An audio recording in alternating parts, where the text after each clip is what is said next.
through her head for 5 or 10 seconds. And then she finally decides, obviously this is my interpretation, she decides it has to be a joke. It cannot be true. He cannot be Jewish. He couldn't be in our house. Couldn't be a friend of my father's, so it's got to be a joke. So she starts laughing.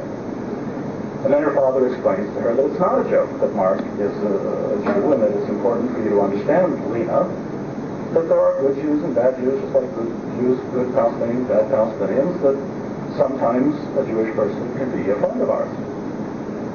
And again, she goes into this little stare about, like a computer searching for the connection. How do you make a correlation between good and Jew, friend, home? Wasn't there. The 3-year-old girl just was unable to make the association. So she finally, in defiance of her entire family, and this is the generation of the next Palestinian generation, she comes over to me, stares me down, starts hitting me, orders the camera off, which she had ordered the moment she saw the red light going off before. She ordered the camera always on. Now off, starts screaming that there's a Jew in the house. He has to leave. She doesn't want to talk to him anymore. I don't know if I can convey to you the human, emotional connotations of this kind of exchange. When you look at the future and you see that on both sides of the line, people are growing up with such hate and such hostility because they cannot believe that someone from the other side can actually be their friend, can actually be other than the oppressor. Now, I've had these experiences, you haven't. You've been good enough not only to invite me, but to politely listen to me, and thank you very much for doing so. But I think the main benefit to yourselves and to me as well would be for you to ask whatever thoughtful and honest questions, and provocative if you like, that you have, and I'll try to give you the best answer that I can. I'm going to make mine speech short because some people do not know how to do that. I'll listen to you for your last half an hour. I happen to be Jewish myself, born that way. I no longer have any affiliation with the religion, which is not important. Bob, we can't hear you. Please. I no longer have any affiliation with any church, which is not at all important. But I'm going to bring out a point here which is very damn important. We've got to keep our damn nose out of other people's business. We don't belong in Israel.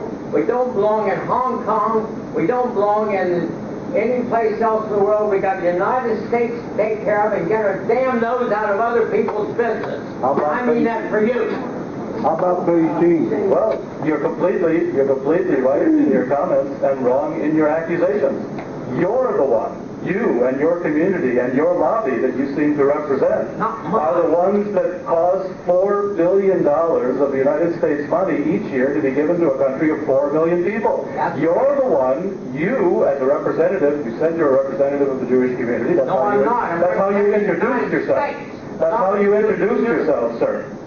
So, I was asked to come here to tell you, after the experiences that I've had, what I've learned about the situation. It's your country that is meddling in the affairs of the Middle East, and your community of American Jews that's meddling in American foreign policy very excessively. I thought you did a darn good job. I'm not applauding you a bit. You did a terrific job. Well, that's fine. I'm talking to the group of people here that said, let's get our nose out of other people's business. Not talking against you. You did one hell of a good job. Thank you. I mean it. Then I agree with you. We've got to get our nose out of other people's business. Let's be a country true to our convictions.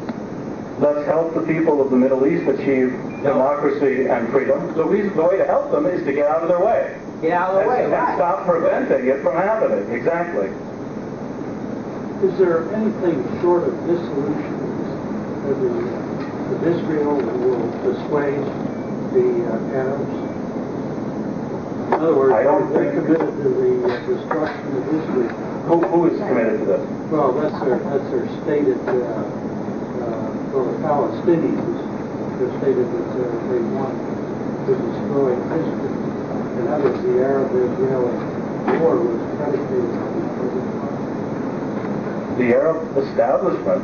Repeat the question, please.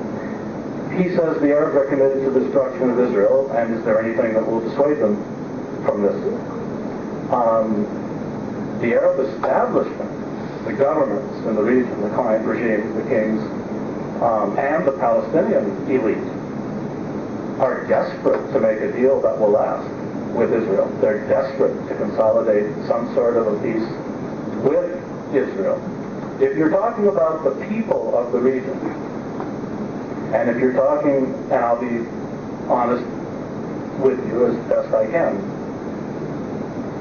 I think most of the Arab people of the region believe that Israel is an illegitimate state, that it was fostered on them against their will, that European Jews came to the Middle East promising X, delivering Y, took Palestine, which, you go to any map before 1948, was called Palestine. The Jerusalem Post was the Palestine Post, owned by Jews. The attempt to push Palestine off the map as if it didn't exist. It did not exist as a member of the United Nations, as an exclusive club of the United Nations, but it existed on all the maps of the world as a region within the Ottoman Empire. And then the League of Nations, we're not going to go rehash all the history. But the great majority of Arabs today, and I mean overwhelming majority, wouldn't believe it to be totally just. But if the Palestinians had a state of their own, independence of their own, were allowed to bring their own refugees from the refugee camps back, why, after all, why should an American Jew like me, born in Duluth, Minnesota, be able to get citizenship in Israel tomorrow afternoon, whereas Palestinians who were born in Jerusalem or Ramallah can't even go to visit, and when they go, they're treated terribly. So, will there be people, no matter what, who still say we need to work and fight against the existence of even the smaller Israel? Yes, there will. But in my judgment, if Shimon Peres were to get up tomorrow and were to say, the peace process aims for justice and equality. The peace process's goal is that there be an independent Palestinian state living alongside Israel.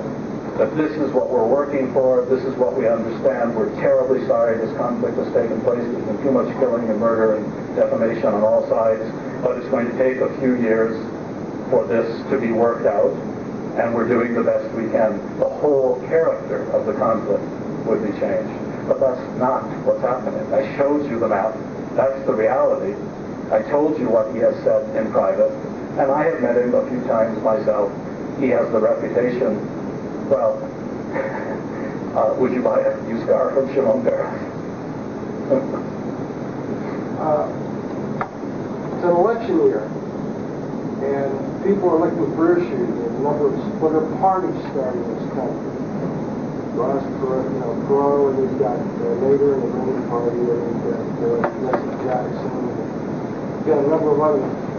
In a political year when everybody is extremely sensitive to issues, nobody that I know of has ever mentioned the issues that you're talking about tonight. They won't. And you say that there's a form of censorship under the whole of the United States, that nobody in the country is aware of this, and if they are aware of it, they're afraid to speak out, or they just don't know. There is informal censorship. There are pressures of a severe kind that are brought to bear on politicians who raise these issues. All you have to do is remember Bill Fulbright, Chuck Percy, Bill Conley, two chairmen of the Foreign Relations Committee were defeated by the Israeli Jewish lobby when they raised issues of this. Actually, all they were in favor was negotiations with the PLO, the same thing that has since happened. But it's worse than that. I think a lot of the fault is on us as citizens of this country. If we tolerate a situation in which tobacco executives get up, raise their hands, swear to tell the truth, and then say nicotine is not addicting, when we all know they're lying through their teeth. If we tolerate a situation where lobbying firms bring people in front of the Congress that's debating war and peace and totally misrepresent the realities, lie to the Congress and the American people, and then we don't indict them, and we don't hold them to a standard of truth and integrity, then what does that say about us? The information I've given you is available. I didn't read from any secret documents. All of these things can be footnoted. They're available in obscure publications, obscure books. But why are they obscure? They're obscure because Our institutions, our big corporate institutions, won't put Edward Said or Noam Chomsky or Israel Shock or a bunch of people on this list. They won't put them on TV. And if they do put them on TV, they squeeze them in to a little panel discussion, give them a couple of seconds to say something, and then they pretend that they let that person speak to you. If we had unlimited time, which we obviously do not, I'd bring you lectures from Edward Said at the University of Madison and Noam Chomsky at Harvard, and they are far more persuasive than I can be. They are far more analytical. They've got all the commands, all the details at their disposal, and it's absolutely shocking. I said during my talk that the discrepancy between what the experts are saying and what the media and the politicians are saying is tremendous. So it's partly pressures. It's partly self-censorship. If a person knows, for instance, that he's not going to appear on the McNeil Air program if he takes a position similar to the ones I've taken, then the tendency, if you live in Washington, is not to take these positions. The tendency is to say something else. The tendency is, I'm sorry to have to say this in strong language, I'm aware, and I hope you'll pardon me, but it gets across the message in the few minutes we have. The political financial system we have in Washington creates a system of prostitution in which politicians and journalists all prostitute themselves because there are things they want. They want to be on the asocial list. They want to go to the right receptions. They want to get invited for the right interviews. They want to be reelected at any cost. And what better example could we have on this issue?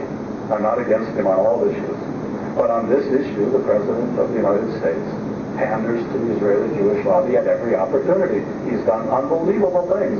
I'll just name two. Number one, during the election campaign, the head of the Israeli lobby was taped in a phone conversation saying, we've infiltrated his campaign. We have a dozen people working for him. We're going to make sure he does what we want him to when he's elected. Then what did they do? The very first thing Bill Clinton did when he came to Washington is he took an Australian citizen who during the election campaign was an Australian citizen working as the head of the Jewish Lobby's Research Institute.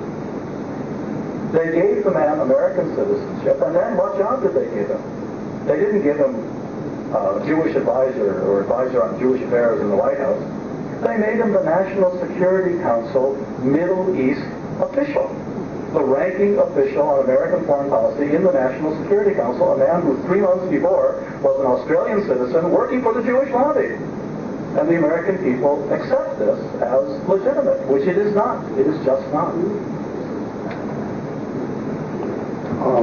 Mark, I know there's many things that you hadn't covered or would like to have covered, but you didn't mention at all this evening anything about our dependence upon oil, the Middle East oil, and our inability to cut that umbilical cord, so to speak, that supplies us oil from the Arabian lands. And this corporate America is in a large way responsible for the unrest in the Middle East because of the petrodollars that's going into the Middle East. What is your outlook as far as a Palestinian state or a United Arab state there, as long as we are dependent upon that damned oil? Well, we are. You're absolutely right, and it's something that should always be mentioned, which I did not. And let me try to summarize it, realizing that anytime you summarize anything this much, you're condensing a tremendous amount, and it's not the exact picture that one would give if one had a half hour to discuss it. That's what the Middle East is all about. After World War II, the United States pushed the other European powers out of the region, and why did we do it? Not because we like the desert, not because we like Arabs, not because we like Jews. We did it because the energy resources of the world were centered there. So the scam, or the game, or the scam, however you want to call it, goes something like this. We keep despotic client regimes, monarchs, dictators in power. in return for us keeping them in power against the will of their people. They allow us, our oil companies, to go to the Middle East to pump as much oil as we want to. We have oil here we could pump. We go there, we pump as much cheap oil as we can. We sell it at terribly cheap prices in this country. It may seem like you're paying a lot for gas, but the rest of the world is paying 400, 500% more than we're paying. And as a percentage of inflation, gas prices haven't gone up much in 20 years. So we pump as much cheap oil as we can. We then pay them a lot of money, but the other part of the deal is, who do we pay the money to? Not to the people of those countries, who then would build hospitals and roads and develop their own society, as we expect our government to do in our society. We pay it to dictators and monarchs who then have lavish lifestyles, who then invest in foreign enterprises, who get in business with Michael Jackson, establish companies and put it in Swiss banks, live extravagant lifestyles while their own people languish. So the scam is, we pump the cheap oil, we give them billions of dollars, then they send these billions of dollars back to us. They put them in our banks, they invest them in our institutions. They don't develop their part of the world, but the petrodollars come back in the form of arms sales as well. We sell them huge amounts of arms, which every 5 or 6 years have to be replaced with more arms. And then, once in a while, we encourage a little war between Iran or Iraq and Kuwait. We keep the region divided from itself, fighting each other, and for exactly the reason that you outlined. We fear that the Arabs might want to do the same thing we did. We became the United States of America, didn't we? The Europeans became the European community. Well, the Arabs would love to be the Arab world. The Arabs would love to be a power in this world. The Arabs would love to be able to travel. It's easier to travel from Cairo to London than it is Cairo to Amman or Riyadh. There are no railroads. Most of the economic interchange is with the West, not with each other. And the people of the region suffer. The people of the region don't have the schools and the hospitals and the health care. You want to have a heart operation today, even from Saudi Arabia, you come to America. So these people, over time, realize what the scam is all about, and they realize what's been done to them. And they don't have the ability to come out to Wheeling and talk to you. And you don't know who they are. And they're powerless. And over time, this powerlessness leads to a great deal of frustration. And every once in a while, they decide they're going to fight back and they're going to attack. Well, we have aircraft carriers. We send these aircraft carriers and stealth bombers, and we bomb their camps, and we bomb their cities, and we bomb Gaddafi, and we tell the American people that this is all justified because of X, Y, or Z. These people don't have aircraft carriers. They have more primitive tools. And when they fight back, they think that they're legitimately fighting against the oppression and against the occupation that characterizes their lives. And as this gentleman suggested, why don't we get out of their lives? Why don't we preach? Why don't we practice what we preach? Imagine if foreign countries were treating us this way. Imagine how the American people would react. Well, the Arab people have kind of gotten used to it, because before us it was the British, and before the British it was the Ottomans. But over time, the reaction that's taking place in the Arab world is they're not allowed to speak out in newspapers, on TV. They're not allowed to speak up in civic organizations. So the only place they're allowed to speak up is the mosque. So a lot of people put on the headscarf, and a lot of people become Muslim, who really aren't all that religious, but at least they have a place they can go, at least they have a place where they can feel proud, at least they can remember that there was an Arab world, which, frankly, when Europeans were in the Dark Ages, the Arab world was quite highly developed, and a lot of things in our own civilization have come out of Arab history. But at the current time, the Arabs are in the Dark Ages. And I, as someone who has come to know them and respect them, think that their fight to modernize and their fight to have the same rights and privileges that we all fight for is a legitimate fight, and we should be on their side, not against them. Mark, if I may again monopolize this for 1 minute, Farrakhan, did you catch his, you did, after his return, There was a lot of good points that he brought forward. I thought this to be said here in conservative West Virginia. Well, Are you going to invite him to speak in front of him? no. I just wanted to. What do you think about the Muslim Brotherhood and Farrakhan? Well, now you see, you're outside my area of expertise. I don't know much about American Muslims. But of course I've heard Farrakhan and I've seen the reaction. You know, he's laid down the gauntlet for Congress to call him on the carpet. And They're not going to because that's what I was going to say. So far they haven't done so. they're afraid of him. He's got too big a following already. What do I think of him? I think, first of all, he's a marvelous man in front of the podium. He can take serious subjects like this and even entertain you, which I obviously cannot. Because I see grim faces. With Farrakhan, he has an ability with words and an ability with ideas.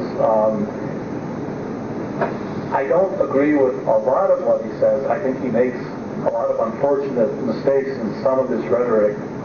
But sadly, many of the things he says have more than a grain of truth to them. And he's just one of the few bold people because he's playing to his own audience. And I think it's the pride that he's instilled in black people, just the pride of his presentation, the pride of the well-dressed people around him, the pride that they take in him being their leader. These are also oppressed people. We don't have very many blacks with us this evening. You from South Africa, but you're not an American black. The black people in this country are terribly oppressed, and I came from Washington, where the main street, Connecticut Avenue, was closed a few days ago. Why was it closed? Because we have one public university in the greatest country of the world, the capital of the greatest country in the world. One public university where if you're a black person, you can afford the tuition, you can go to school. Most of them work jobs. They come at night. They spend 6 or 8 years getting a degree. It's the only place they can go. And in the greatest country in the world, we're about to close this university because we don't have the money to keep it open. Even though our president just gave the Israelis another $100 million, twice the budget of the University of the District of Columbia. Now, when you're in that situation, when you're oppressed through economic means, Washington is a segregated town. The blacks live in one part, the whites live in the other part. Sure, it's not officially segregated anymore. You can legally, unlike in Israel, by the way, if you're an Arab, you cannot go to Tel Aviv and rent an apartment. You can't move from one side of Jerusalem to the other side of Jerusalem and rent an apartment. Israel is apartheid. America is segregation by economic means and by redlining and by bank loans and things of that kind. It's getting better. Have there been improvements? Tremendous improvements. It's not like it was in the 40s and 50s. And we maybe have a legal system that will allow us to come together, maybe. But after the OJ crisis, boy, I think we were all thrown for a loop. Things are a lot worse than we thought. What are you advocating? For Louis Farrakhan or for American foreign policy? What, I'm supposed to leave here after listening to you talk, and what do you want me to do? That's my failing, and that's frankly the failing of Noam Chomsky and Edward Said. And there is, I don't have a magic bullet. I can't tell you if we do X, our world's going to be better. I can tell you that after living in Washington, I've come to think that there's one issue that doesn't have to do with the Middle East. That is the central issue, which if we could change it, an awful lot would flow from that change, and that's campaign finance reforms. As long as our politicians are on the dole, as long as they have to raise, as long as the senator has to raise $50,000 every week so he can run for the Senate 6 years after.